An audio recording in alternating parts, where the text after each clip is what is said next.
Welcome to our show tonight, Polygamy, What Love Is This? I am your host, Doris Hanson, and we're here to let polygamists everywhere know that God does not require polygamy for salvation, and He never has. We're broadcasting live from Salt Lake City, Utah. This is a telephone call-in show, and we do invite your telephone calls a little bit later. Our telephone number is 801-973-TV20, 801-973-8820. If you would prefer to ask your questions about polygamy off the air, you can do so by emailing us, and our email address is tv@aboutpolygamy.com, and either way we would like to hear from you. All of our previous programs can be watched on our website, www.whatloveisthis.tv. They're all there on streaming video, and you can tell friends and neighbors and others that they can go there and watch any of our previous programs if they're interested in the subject of polygamy. We also have listed on that website the top questions that are asked on the telephone portion of our program, and the questions are there as well as the answers. You can go to whatloveisthis.tv/answers, and if the question that you want to ask is listed there, we probably will just refer you to the website and the answer there, and so you can either reformulate your question or ask a different one. And of course, we have our own questions that we like to ask, and our question for this week is, if God is an unchanging God, and most of us believe that He is, why in the world does He keep changing His mind concerning polygamy? And we're going to talk about that a little bit tonight as well.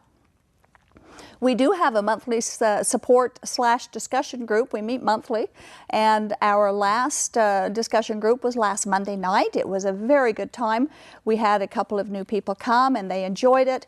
And one of them in particular discovered that talking is therapeutic, and he had needed to talk. Years he had been out of a polygamy group and really didn't have what he felt like was a safe place to talk, but he could do so, and he enjoyed it and promised to come back. And you are welcome. You are invited.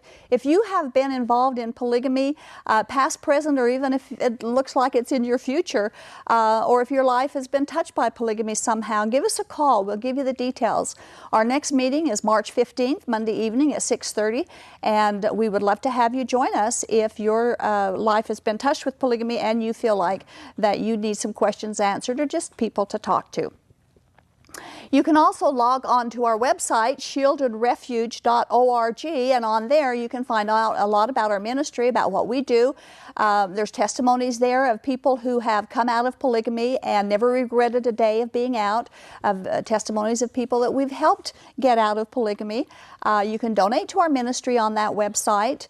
And also we have resources available. You can find out how to receive those. We have opportunity to get the DVD, Lifting the Veil of Polygamy, and the book, Is Polygamy Biblical? Absolutely free. You can find out how to do that on the website. And if you're in a polygamy group and you have questions, or if you just want to get out, we will be happy to help you. We want you to know that God loves everyone equally. His love for all of us never changes. We want you to know that He is not filled with anger and hatred and wrath against you ever. He doesn't demand polygamy of you. He doesn't hate you if you don't live polygamy, and He won't destroy you if you don't live polygamy. His love is not that kind of love. We have a toll-free number if you would like to hear more about this, or if you just need help. Our number is 1-877-425-9993, and feel free to contact us. We'd be happy to help you. Next week, our guest is going to be John R. Llewellyn. He is a retired detective with the Salt Lake County Sheriff's Office. He's also a former polygamist, and he has written several books on the subject of polygamy. He currently writes articles and maintains a blog, and he keeps polygamy on his front burner, and we are sure that you will enjoy the show next week, so remember to tune in. And we're also sure that you are going to enjoy tonight's show. We have a special guest with us tonight, and I'm sure that you'll find it very interesting. Our guest is an ex-LDS member. He's an ex-LDS missionary. He's an ex-temple worker. He's an ex-gospel doctrine teacher. And of course, many of his ancestors were deeply involved with early Mormon pioneer polygamy. He has a radio show entitled The Story Behind the Story. It runs Monday through Friday from 12 to 2 p.m. on RBN, the Republic Broadcasting Network, out of Texas. The email address, or the internet address is www.republicbroadcasting.org. And so we have a good program conversation that we are planning on tonight. Welcome to the show, Mr. Truott. Well, thank you so much, Doris. It's a pleasure and an honor for me to be here tonight with you. Well, thank you. I think we've got some interesting subjects to talk for our viewers to know about we tonight. surely do. We surely do. Yes, indeed. You know, when people are born and raised in this culture, it's very difficult to find anyone who doesn't have polygamy in their background, somewhere in their background. I think I've only run across one or two whom I've asked, and they didn't. Most of us do, because that's where Utah started, was with the polygamy. And so before we get into your polygamy background, your ancestors, and some of the information, interesting stories you've got, tell us a little bit about, you were born and raised in a solid Mormon stock. Yes. And so why don't you tell us a little bit about your family, and then we'll go into some of the stories of your early polygamist heritage. Thank you. Yes, I was born of a very, very strong and faithful Mormon family. My parents lived it 100% and engraved it into me as most children, quote, born under the covenant are. Okay. Mm-hmm. Yeah. And I actually grew up in Hawthorne, Nevada, which Nevada being, sinful place with gambling, and the Mineral County in Hawthorne, Nevada, by the way, was a place where legalized prostitution was held. And so, as you go out of the house and go into the high school, the environment where I grew up was actually a mixing pot of all nationalities. The main employer was the sprawling naval ammunition depot there, and with equal employment, legislation, there was just as many Negroes as Orientals, as Mexican, as white. So I mean, really, a white boy was a minority, really, and I was white. That's I'm a white. Mormon white. I'm Mormon white. You are a minority there. I'm German. I've got some very white and delightsome legs, I promise you. And so as I grew up in that environment, you see, it was really important to be righteous and to do the right thing. And going through seminary, and that as is typical, preparing for a mission. I read the Book of Mormon constantly, read the Doctrine and Covenants and Scriptures, and prepared myself to be righteous and worthy enough to be serve a good and faithful mission. So I say that, you always seem to hold yourself up above everybody, because especially if you're, and I'm 6'7", I played basketball, I played high school. In fact, my high school basketball team went to the state championship game, and yet, they accepted me, but I was still a haughty above them, because they're dark and loathsome, you see. I'm white and delightsome. According to the Book of Mormon, yes. And they just, I saw them do the alcohol thing and all the party thing, and the Gentiles are out doing it. But I'm righteous. I'll be able to withstand that. So I saw all that. Whereas if I was growing up in Utah in a cloistered community, you wouldn't have that viewpoint. Okay. So yeah. Okay. So you went on your mission, and you did all your temple ordinances, and I surely worked did. in the temple, Yes. and you did all of that. I was called to the New York Rochester mission, which is billed as the, quote, Latter-day Holy Land. It's the sacred groves there, the Hill Cumorahs there, all of this. And I was 6 months into my mission, I was called in to be an assistant to the president, working for the Hill Cumorah pageant. Oh, so you weren't knocking on doors then? No, didn't do much knocking on doors. We were in the media, did a lot of work with them. It's a big job putting on that Hill Cumorah pageant back in the it was 1978 to 1980. And it was a tremendously rewarding experience from that viewpoint of working with people. I mean, it was 17 hours a day many times. I mean, we would get up at 4 and 5 and then knock off till 11 or 12, and 6 and 7 days a week. Wow. So yeah. Wow. Well, you have two great-grandfathers, one on your maternal side that you want to talk about tonight, Yes. one on your paternal side. So let's talk first about your great-grandfather on your mother's side. Who was he, and just how involved with polygamy, the information that you have that's been passed on down to you, how involved with polygamy was he? Well, you know, as you know, Doris, good, righteous Latter-day Saint families are, they try and find all they can about their ancestry for whatever reason. There's a lot of ancestor worship going on. If you trace your lineage back to pioneer stock, you know, that were close to Joseph or Brigham, you seem to have a little bit of a celebrity status there, you know. And my maternal great-grandfather, his name was Joseph Leland Haywood. My mother's was a Haywood. She's deceased now. She inherited in her ancestral home in Panguitch, Utah, a large trunk with all of Joseph Leland's papers and writings and documents. And he was quite an important man in early pioneer Utah. He was put in as the first territorial marshal of the state of Utah. He was the first postmaster of Utah under Brigham Young. And my ancestry goes back to his fourth polygamist wife, a woman named Mary Bell. Mary Bell. Mary Bell. So he had 4 total wives? He had 4 more total than that? wives, yes. And so you were from the 4th wife? 4th wife, yes. And on my paternal side, my family line goes back to the Johnson family.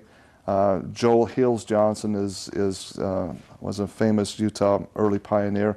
Wrote the song "High on the Mountain Top" and was helped settle the southern Utah communities of Bryce Canyon, Bryce Valley. And how many wives did he have? You know, we didn't do a research book on that. You don't know that but he one. had a lot. He had quite a few. But you've got quite a bit of research on the Haywood side of your family. Yeah, that's because my mother and the Ibsen relatives had a lot of documentation where there wasn't that much on the Johnson / Ott line. Yeah. Now, with the Haywood side, then the book, and you've got quite a book there that you have had printed up with that information. Would you say that they were happy polygamists? Happy, you know, like joyful with their life, or just happy because they think they're doing God's will in living polygamy? Yeah, that it doesn't go into their personal, especially the women's side. It just gives their history of when they were married, a few of their letters going back and forth. But they didn't cohabitate. They lived in different areas of Utah until towards the end, where they moved down to Panguitch, Utah, southern Utah. So he had wives dotted. He had 4 wives, and they were dotted in different around, areas. according to this. His first wife, Sarepta, I don't think she was happy at all about it. In reading about her family, her sisters and others that weren't LDS were very concerned about it. And imagine the life of a pioneer woman back then was hard to say, the least, even the best circumstances. And Joseph Leland was making a lot of trips back east all the time. I mean, he, as postmaster, he was going back to Boston, doing a lot of work. That happened quite a bit with the men in Utah, early Utah. So it was obviously very lonely for him. We have people, of course, respond to our TV show either by telephone or by email, and I received an email from a woman a couple of weeks ago, and she was defending early Mormon polygamy, not today's polygamy, but early Mormon polygamy. Right. And she said that it was a good thing. They did what they were supposed to be. They were noble people, and polygamy had served its purpose. And as I was thinking about this, noble, would you call, I mean, we can't judge them, and that's not what I'm here to do, but as I was thinking of that, she said they were noble people. I remembered in Acts chapter 17, verse 11, whom God called noble. And he called the people noble, the ones who searched the Bible every day to see if what they were taught were true. Right. And if these polygamists had searched the Bible every day to see if what they were taught were true, they wouldn't be polygamists. Well, I can tell you that Joseph Leland, in his writings, and that he was an extremely loyal soldier. In fact, he was put in as territorial marshal. He was basically over the Council of 50, the Danites. Oh, I mean, you have to be really? a pretty strong soldier to Wow, do that. yeah, Okay? yeah. Some of his deputies were Bill Hickman, and of course he was quite well acquainted with Orrin Porter Rockwell and that group. So I don't think it was in his nature to question what the authority figures said, especially Brigham Young. Yeah, he wouldn't in that position. Yeah. So Joel Hills Johnson is your paternal great-grandfather. You said that he hid from federal marshals in the Badlands of southern Utah following the Edmunds-Tucker Act and indictments. For our viewers who may not be familiar with the Edmunds-Tucker Act, would you want to just briefly explain that? Right. Well, why he had to hide? The Edmunds-Tucker Act was legislation passed that basically made the incident of polygamy a federal crime, and anybody that was caught and convicted of that would serve prison terms and have their property forfeited. Okay. You have to remember also, back at the time of the exodus to Utah, Utah wasn't a part of any way, shape, and form the United States. Right. It was a territory of Mexico. And so Brigham set up a state or a territory of Deseret, and it was massive. Huge. It was a huge area. Parts of Colorado, Wyoming, most of Nevada, Arizona. It was huge. And so there was a lot, even when the Edmunds-Tucker Act was passed, there were a lot of hiding places for these polygamist men to go, many times with their wives. My ancestors, my grandfather, my granduncle, left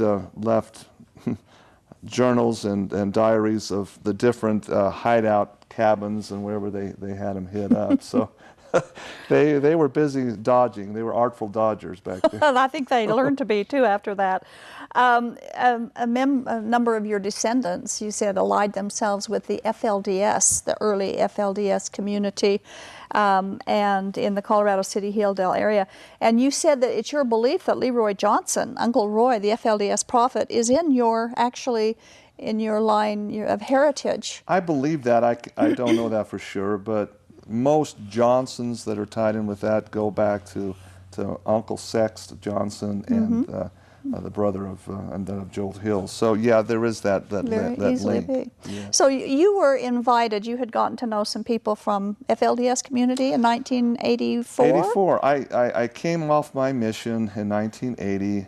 I knew I was a menace to society if I didn't get married right away. So I met a beautiful, sweet gal named Joan, and we got married shortly thereafter my mission. So in our first couple of years of marriage, she would go back home to her hometown of Richfield, and especially during the deer hunt times where I'd be out hiking the hills and that. And when I was going to college, finishing up my schooling, I drove school bus as well as worked a number of other part-time jobs. One of the school bus drivers that was with me, there was a young man with the last name of Barlow. I don't remember his first name, but you can tell he was polygamous by the way he dressed. You know, the typical cowboy shirt and long sleeves always.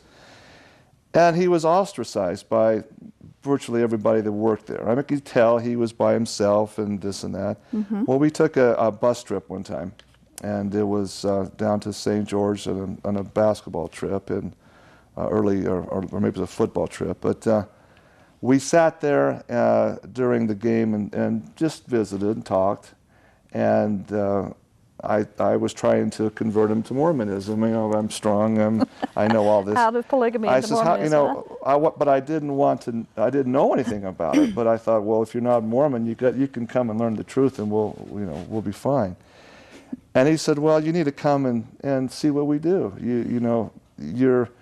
I told him about my family history in Johnson, and because he told me about his prophet, Uncle Roy. And I said, that's interesting. So he said, well, I know a good place to deer hunt, too. So this was during the deer hunt. He says, come down, and if you want to, you're invited to come to church with me. down in Colorado City.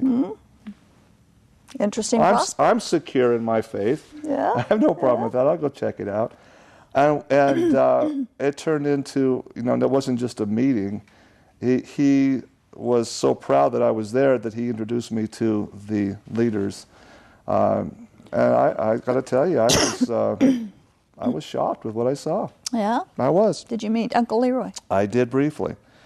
What they wanted to tell me was, you know, first of all, I was impressed that other than the quaint dress, I didn't see a lot of difference in that and my Mormon ward. They sang the same songs. Their lesson was testifying of Joseph Smith's divinity and Brigham Young's divinity, and if anything, they had more of the dissertations of the early prophets than anything I've ever seen. They had a big leather-bound copy of the Journal of Discourses, and they had it for sale. And I loved those old things. I love reading history, and I said, wow, can I buy one of these? Oh, yeah. Wow. They'll sell you those Journal of Discourses still today, I understand. Whoa, how much were they selling them for there? Back there was about $100. Oh, my goodness, that'd been a steal. Was nice. And so what they showed me that I had to sit there and scratch my head about was it was under cellophane. It was a wrap, but it was the text of John Taylor's revelation on the principle. The meeting? Yeah. They explained to me that John Taylor had a vision, a revelation from Christ, that eventually the church would abandon the principle, and that he was told of God to ordain some men to keep the principle alive. And thus they could show their direct line of authority right back to John Taylor through Mr. Woolley or something. I think his name was Mr. Woolley, yeah. So I scratched my head with that, and I thought, wow, they have quite a claim here. Now, you had mentioned that it says that they need to keep the principle alive, lest the earth be accursed. Yes. Is that the wording that they have? They most definitely had what they felt was a divine calling. That everything else was falling away. They were the bastion of truth in Mormonism. That was their stand, and it was. They not only just said it; they were able to show the documentation. So as I was driving back home, Doris, I was thinking, who's right here? Why are these people so ostracized from mainstream Mormonism when it's, to me, it's real Mormonism, isn't it? It's authentic. It's the foundation of it. And I thought, and I hate to say this, but I thought, well, if Brigham Young happened to be coming back to earth, where would he feel most comfortable? Well, we know where he would feel most comfortable, don't we? He would. So I had some questions, but what was shocking to me is I don't think it was a week later. Now, before we get into that, I have a couple more questions about this meeting. Then we can get into that. In that meeting, the John Taylor revelation, or whatever they call it, he had called these people together and told them about it. And he said that he set us apart to place us under the covenant, that while we lived, we would see to it that no year passed by without children being born in the principle of plural marriage. Yes. So every year they're saying that they have to be sure there are babies born in polygamy. And as I'm reading this, I'm thinking they are mandating the oppression of women and children forever. Yes. It's the men who are doing this. They're not asking the women. No, it does. The women don't count. Women have no vote. They don't count. And the children that are born under this are just, just as much as slaves to it. Absolutely, and that's what I began to really question. What's the origins of it? Is it right? Are they correct? Is the mainstream Mormons correct? And I began to for the first time, question things. So your faith began shaking a little bit? Well, I would say I just got to find out the truth here. My name is True. I try to find the truth in all things. Interesting. So the LDS Watchers of Men called you in then? I don't know how they found out about it. I thought I was. I wasn't announcing to anybody where I was going. My sweetheart didn't know what I was doing. She was at home with her mom, and I was out deer hunting. And So I get called, and we weren't even weren't even attending the college stake. We were in a regular ward, and we lived in a small apartment off campus. So we attended that. That's. But I was calling by this college stake president, who was one of my professors, and he said, "I understand you went down to a meeting in Colorado City." Oh, yes, I did. Tell me about it. Well, I went and visited church with Mr. Barlow. You drive bus with him. I explained all that. I said, yeah. What did you think about it? I says, I'm interested in it. He said, do you want to keep your temple recommend? I said, yeah, of course I do. He said, well, one of the temple questions we ask you is, are you sympathetic to any apostate groups? What apostate group do you think we're talking about? He said, okay. He says, now, if you can promise me to have no more correspondence with this man, this Mr. Barlow, and have no more sympathizing, I'll let you keep your temple recommend. If you can't commit to me tonight, right now, to do that, you need to have me take your temple recommend.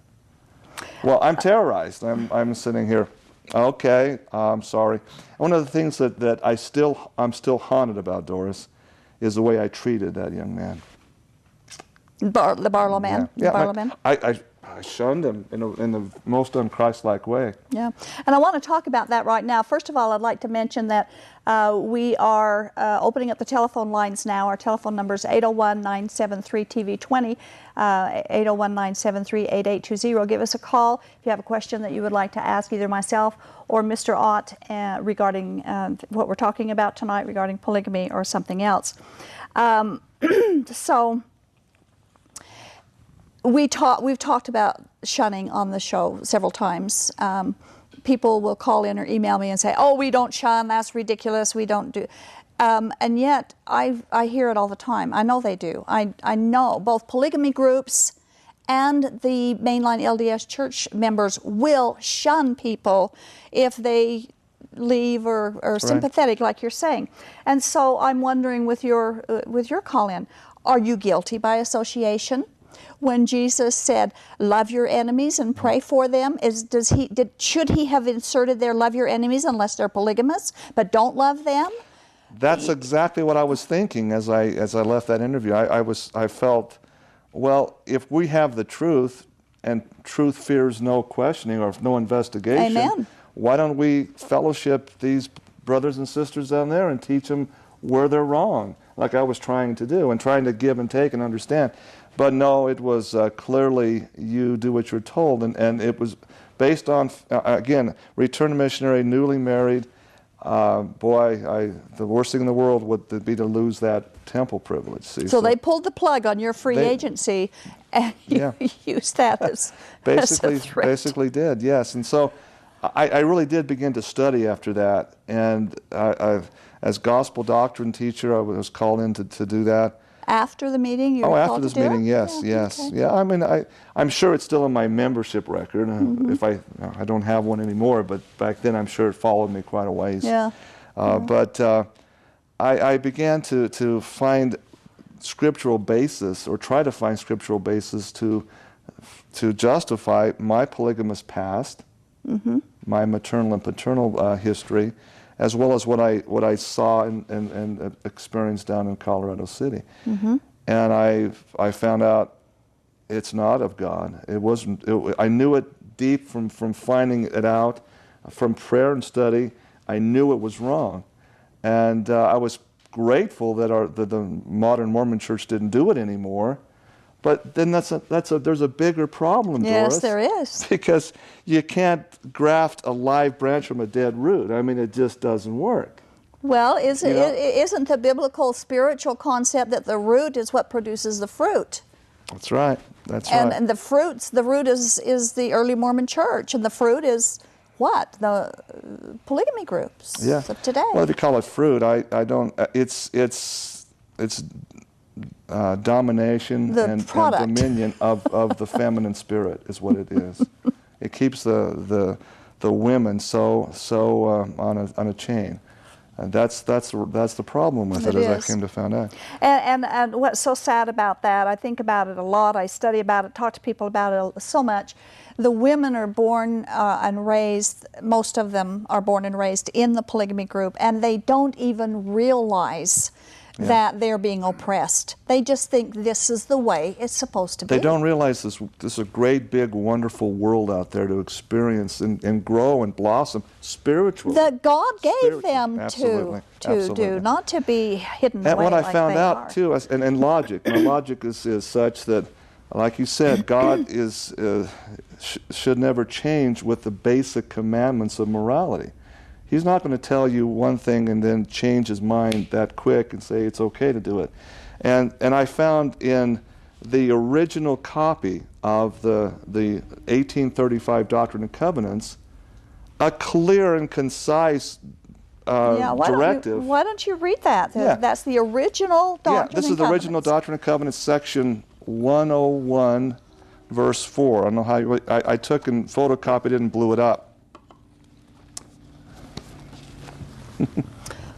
And it's hard to see, but verse 4 just basically says, and I don't know how much clearer this is, inasmuch as this Church of Christ, it was called the Church of Christ originally, not the Jesus Christ Latter-day Saints, has been reproached with the crime of fornication and polygamy together. I mean, it's the same thing in God's eyes here, Christ. The same breath, yeah. And polygamy, we declare that we believe that one man should have one wife and one woman, but one husband, except in case of death when either is at liberty to marry again. 1835 original Doctrine and Covenants. Now, I got to tell you this because if you read the whole history and the whole 1835 D&C, you find that when this was presented to the General Conference by Joseph Smith in 1835, he said on the record from the pulpit, everything in here was directly certified from Jesus Christ. In 1830. In 1830. They received this particular revelation at the time the church, or shortly after the church was organized in April 6th of 1830. So between 1830 and 1835, Joseph Smith starts to live polygamy, and he still prints in 1835 that they're not supposed to. Yeah, for public consumption, see? And here's what else. I've read so much and studied so much about, I guess I'm like what Gordon B. Hinckley said, I studied myself right out of the church. Right out of the church. I got to tell you, that's what happened. But some of the really strange writings of Joseph Smith and Revelations are the way of life in the planet Kolob. Yeah. Okay, and the measuring of time in Kolob. We know in the Genesis account that God created the earth in 6 days and rested on the seventh. Well, according to Joseph, the time reckoning of Kolob, 1 day on Kolob, or God's time, is 1,000-year millennial structure. Okay, so follow this through. Here we see in 1830, Jesus, God, or whoever the revealer is to Joseph, saying this, polygamy is not to be practiced in my church. And then we get in 1842, 7 years later, the official revelation of section 132 now, saying this is a new and everlasting covenant, and Emma, if you don't do it, you will be destroyed. You will be destroyed. Now, put that into time frame. 7 years is roughly, I got it actually here, it's 7 minutes in God time. So 7 minutes later, he's changed his mind. But we're to believe that God has a house of order, not a house of confusion. Can you imagine telling your kids, Doris, you can't have that these chips, chocolate chip cookies before meal, and then 7 minutes later said, yeah, you can. It's okay. Have the whole box. Yeah, have the whole box. You see the problem? Yes, I do. Your kids don't respect you anymore because you have no structure that they can bank on. Well, and they don't know what to expect of you. That's right. Either. But it's a house of confusion. And then we get the manifesto of 1890. Well, Wilford Woodruff said it's no longer a doctrine. Yeah. So God must be really wishy-washy, or something's wrong with this revelation. Yeah, and well, we're going to have to go to a couple of phone calls here, but with the manifesto, there is the words, thus saith the Lord, are not in there. And so the Mormon fundamentalists of today don't believe it's from God because there's no thus saith the Lord there. That's right. And they were taught that polygamy. So if the fundamentalists that are watching this, Doris, if they think it's really fundamentalist, well, fundamentally go back to 1835 in their fundamental D&C, and it's not there. Right. It's wrong. Absolutely isn't there. Absolutely. Okay, we have an off-the-air question. What exactly is polygamy? Well, we probably ought to clarify that. That's what the show's all about. Would you like to take a stab at it? Well, polygamy just means multiplicity of wives. There's the opposite of polygamy is polygyny. Polygamy. Polygyny, which is women having more than one husband. Well, either way, it's not what God has intended because it's confusing. It's wrong for the children. The home structure is not nurturing in that sense. Polygamy is basically more than one wife, man having more than one wife. And if God's way, if it was from God for polygamy to be practiced and a holy thing, wouldn't he have had the birth rate to equal to where there would be, like, if a man's supposed to have 3 wives, there'd be 3 times as many women born as men. Right. And so, but there isn't. It's almost 50-50. Okay, another off-the-air question: are polygamist women considered chattel? Chattel. Chattel. Cattle. Chattel, cattle. Well, that's a... For the most part, I would say they are. I wouldn't say in every situation. Of course, everything is individual, but by the leadership of the groups, yes, they are considered property. The children born in polygamy groups are considered property of the group, and the women are treated very oppressive. Well, I got to tell you one story of my maternal great-great-grandfather again. His bosom friend was John D. Lee of Mountain Meadow Massacre fame. And they basically joined the church together back in Old Nauvoo, came across the plains, and they were very, very close bosom friends all the way through this. Now, Joseph Leland was the bishop of John D. Lee, and John D. Lee had I don't know how many wives, at least a dozen. He was well endowed. I think he had 18. 18. I think. It was Joseph Leland who received the order from Brigham Young to go and remove John D. Lee's wives from him as penalty for talking too much about the Mountain Meadow Massacre. And that's all documented in our history.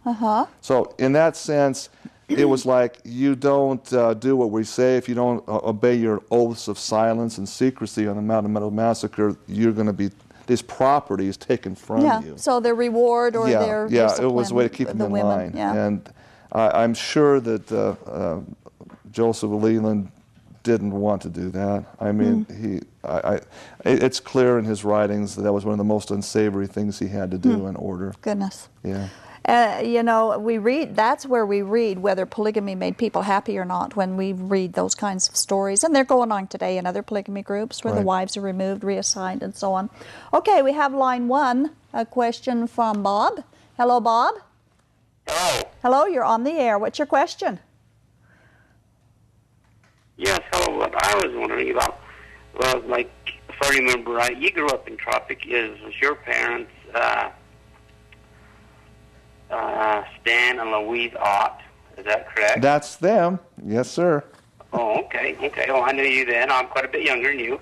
What I was wondering, why did you, like, fall away from the church, or what really happened? I mean, I'm just curious, because I've always been LDS. And what do you think of what is going on now with Warren Jeffs? Well, those are 2 questions. I'll answer them straight up and honest. My opinion of Warren Jeffs is you can't prosecute Warren Jeffs for doing what Joseph and Brigham told him to do. I mean, Mormonism, the Mormons, the mainstream Mormons today look and click their tongues and say, oh, he's terrible, he's this, he's that, he should be prosecuted. But like I said before, when I went down and visited with them, and I think that's one of the reasons why the authorities in Utah let them do their thing, because really, to attack the fundamentalists, you are attacking the very bastions and beginnings of Mormonism as well. I just submit there wouldn't be a Warren Jeffs if there wasn't a Brigham Young. Right. Period. I mean, Brigham Young and Joseph Smith would both be kicked out of the church if they were here today. And as for what happened with me, following this episode, and as I related earlier, Curious, but I was also wondering, the allegations they have him on. I just... Well, sure. He officiated for underage marriages, surely, and that again, so did Brigham, so did John Taylor, so did Joseph. Just doing what the handbook, the priesthood handbook of the fundamentalists tells them to do. Right. That's it. So yeah, I got to be digging deeper. I dug a lot into the Mountain Meadow Massacre situation. I uncovered historical documents that made my heart sick about that. I understood where the property of the Mountain Meadow wagon train went to, who received it. And I got to tell you, if you follow Spencer W. Kimball's book, The Miracle of Forgiveness, if you've sinned, you recognize the sin, you confess the sin, you compensate the victims for the sin, and you never do it again. Now, it was clear that it wasn't the Indians that did the Mountain Meadow Massacre. It was the Brethren. The property of this wagon train from Arkansas was the richest wagon train ever to cross the plains, before or since. Very, very wealthy. The Indians didn't take the fancy wagons and the gold and the strongbox and the thoroughbred horses. No, that went to Salt Lake City. I'm sorry. To stand up and say we did wrong and to compensate the victims is the right thing to do, and that has not happened. And I was very vocal about it, writing letters of protest, asking for it, and I crossed the line. They said I can't be in this church and ask these type of questions, and they were right. I couldn't. So that answers questions. No, I used to work down there a lot. I used to work for the local telephone company there. Okay. And the people I would talk to down there, some of the people, you would ask certain questions, and the kids, then before you know it, they have to go in the house. They're gone. They're disappeared. Right. You ask them a question about certain things, they just quiet, shut up, and leave. Yeah, I was told that even the questions I was asking showed that I was, quote, on the high road to apostasy. And I said, well, why can't we ask questions if we believe in freedom and freedom of speech? I would hope that I wouldn't be, if I questioned my government, if I questioned my president about some shady dealings, at this time it was Bill Clinton in the office, okay? I wouldn't be asked to resign my citizenship and move to Cuba. I want to be able to make a strong statement and question. Otherwise, we might as well be a dictatorship. And my stake president at the time said, get one thing straight, we are not a republic. We are not a democracy. We are a theocracy, and you don't do this. Okay, that... Yep, yeah. okay. Anyways, while I was working down there, I got to know a guy really good. He worked for the power guy, Josie Jessup, and I'd ask him questions about this and about that, and he would more than happily sit down and talk with me. Now, if you do it this way and do it that way, was talking about electrical helps, I'd ask him about questions like that at home. And anyways, I got to find out about a year later, Warren Jeffs took his life away and put him out in the cane beds. Now, do you know anything about that? I guess there are several other men that happened to. It does happen quite often in the fundamentalist groups. I understand. Yeah. Yeah. Okay, Bob, we Thanks, got Bob. several other calls coming in. We appreciate your call. Okay, thank you. Thank you for calling. Good night. Okay, we have Melissa calling from Murray. Hello, Melissa. Well, hello there, Doris and True. Good evening. How are you? Well, Very good. Good, thank you. I just wanted to make a quick comment. My daughter and I moved here from Arizona, and I was raised in Assemblies of God churches all my life, and the topic of shunning, as I've watched your show several times, keeps coming up, and I have found it to be really interesting how those of the LDS faith, and I'm sure that there are those that are LDS that are watching that believe this doesn't happen, but it does. It's happened to myself and my daughter. I've had patients refuse to work with me because I'm not LDS.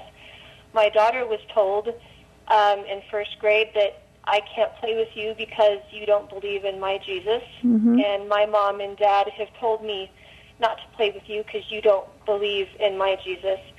And it's happened so much to the point that my daughter wanted to become LDS so that she could start going to birthday parties and having fun with her friends on the playground, because otherwise they wouldn't befriend her. Yes. And I tried to address some of the parents. Being a Christian, my mother would not have tolerated that sort of behavior. I would have been punished harshly for being that rude to people and not being that Christ-like.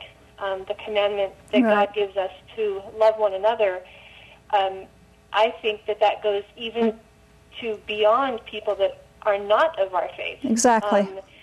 And I think it's horrible that this is taught from parents to children, that it's okay to be to ostracize people just because they don't believe like you do, when they're supposed to be witnessing and ministering to people that are LDS, but yet that's not how they behave. They behave like they are better, and they know that I'm Christian, and they know that my daughter is Christian, and they believe that it's okay to treat us this way because their God's better than my God, or Yeah.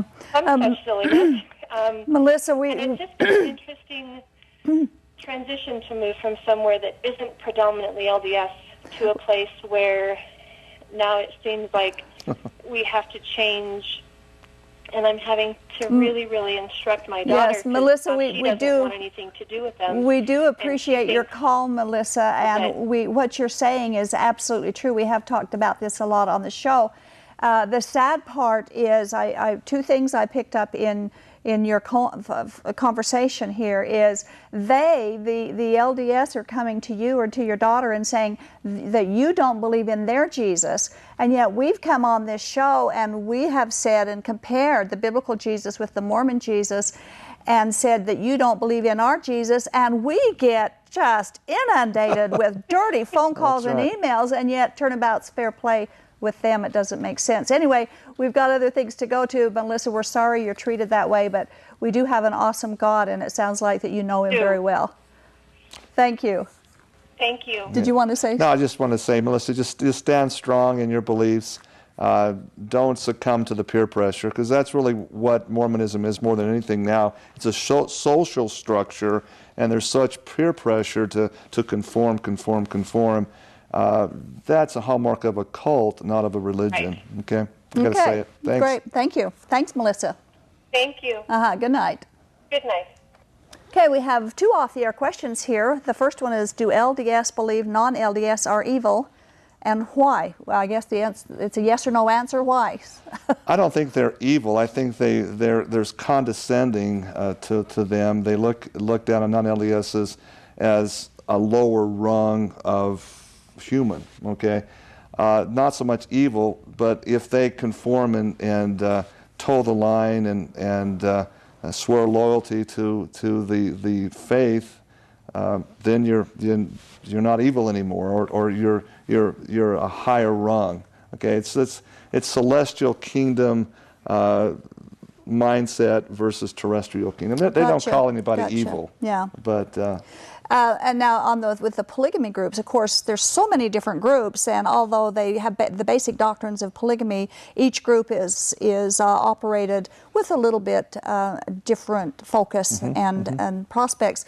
Some of the polygamy groups have placed themselves higher than anybody on the planet because they're living that higher law of polygamy, and so they're even higher than the LDS Church. They're the true celestial kingdom. And they relish persecution because it just shows them, say, well, they think that proves it. Just like Christ was, we're so persecuted and because we're so righteous, and everybody else is on the wrong path. And thus that's a good point, because when I first started doing my Bible study and became a Christian and was studying all this, and I wondered about that.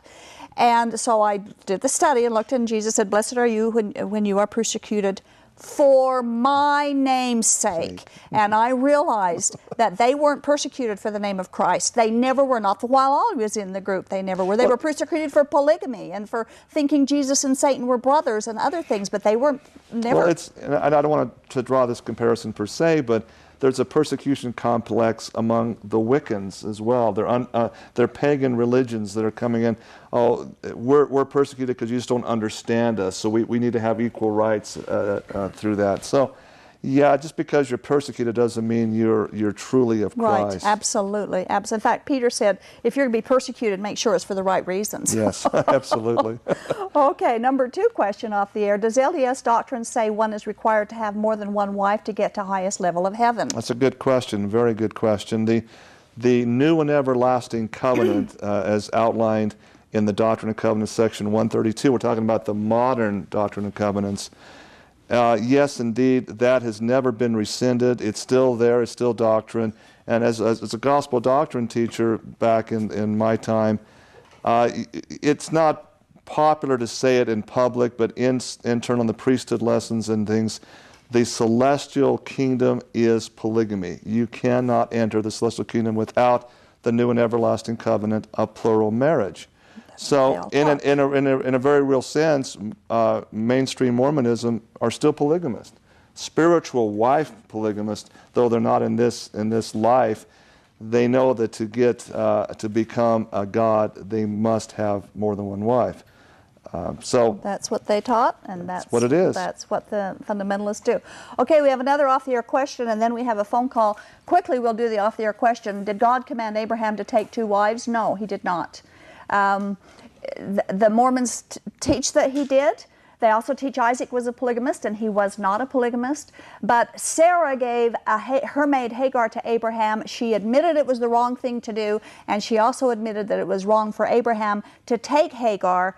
And Hagar and Abraham only had one kid, which means that was the last time that he had anything to do with a second woman. So no, God did not command Abraham to take 2 wives. And we challenge and continually challenge anybody to send us, either by telephone or by email, any place in the Bible that God has commanded anyone to live polygamy. Okay, on line 1, Todd from Layton. Hello, Todd? Yeah. Yes, you're on the air, and turn your TV down, please. Sure. Hold on a sec here. Okay, so great show, number 1. My first question is for you, Doris. Do you know where I could get a copy of Mike Watkins' Underground Railroad, the Colorado City documentary? Mike Watkins? Watkins, yeah. Uh-huh. No, I don't, but I could probably find out. Do you know? I don't. What's the name of it again? I think it's called Underground Railroad or something to that effect. Underground Railroad. And it has to do with polygamy? Yes, it's a whole documentary on Colorado City. He's done a lot on polygamy. A recent one. Real good. If you want to either email me, tv@aboutpolygamy.com, with some contact information, or leave your telephone number with the operator, I'll check into it and find out. Sure, yeah, you bet. Any other question that you have? Yeah, my other question is for your guest. You mentioned that you had a chance to buy the Journal of Discourses from that group. Do you know if they still sell that to people that are not members of that polygamous group?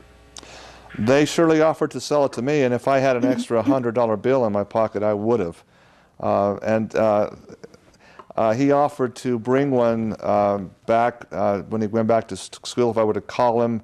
But after my visit with my stake president, that nixed that, so I didn't get one. But I know of other non-FLDS that most definitely did buy those and used them. But then again, it's funny because the mainstream church came out and said, don't get that and study it any longer. It's one of the things they didn't want people to study. Mm-hmm. So for someone like me to be interested in getting a set like that, would I have to get in touch with a fundamentalist to get a set like that? Yeah, I would say so. I don't have any contact numbers for that, but yeah, I think that they... this was 20 plus years ago when I was there, but I would submit they still do. Okay. Okay, right, thank you, Todd. Good show. Mm-hmm. Thank you. Appreciate your call. All right. Hello. Bye. Okay, an off-the-air question is there no record in Old or New Testament where God has not changed the law according to the behavior of the people? The behavior of the people has absolutely no bearing on God's laws, absolutely no bearing on God's morality. He doesn't change with the behavior of the people.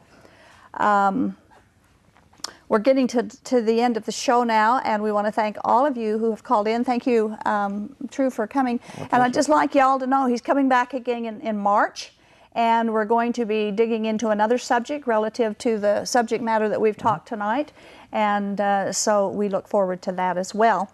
Very quickly, how can I get my name removed from the LDS Church? Write a letter to the church and tell them you want your name removed and you don't want any visits from anybody. And if anybody calls you or visits you, you'll contact your attorney, and that's the way you can get your name off. Brigham Young's second wife, Mary Ann Angel Young, was a compassionate and a very uncomplaining woman according to the records. But even she reportedly said that God will be very cruel if He does not give us poor women adequate compensation for the trials that we have endured in polygamy. And another early Mormon polygamist woman, Annie Clark Tanner, said, women would never have accepted polygamy had it not been for their religion. But polygamy isn't God's religion. It isn't His requirement. It never has been. Those polygamist women of early Mormonism who suffered so terribly would have been freed from their pain and bondage if they had only read and studied and understood their Bible and their God. And the same is true with polygamist wives today. If they could learn and understand that God does not require them to live polygamy, they could come out from under their cruel lifestyle as well. And certainly polygamy has nothing to do with getting into heaven. Paul the Apostle said in Galatians 2:20, he said, the life which I now live in the flesh, I live by faith of the Son of God, who loved me and gave Himself for me. I do not frustrate the grace of God, for if righteousness came by the law, Christ died in vain. There is no law that can save you. Jesus Christ didn't die in vain. He died for you, and you don't have to live polygamy to get His salvation. It's a gift. His righteousness is a gift. His perfect righteousness. He wants to give it to you, not through polygamy. We want to thank you for watching the show tonight. We hope that you've learned. We hope you enjoyed it. We hope to see you again next week on Polygamy. What love is this? Good night.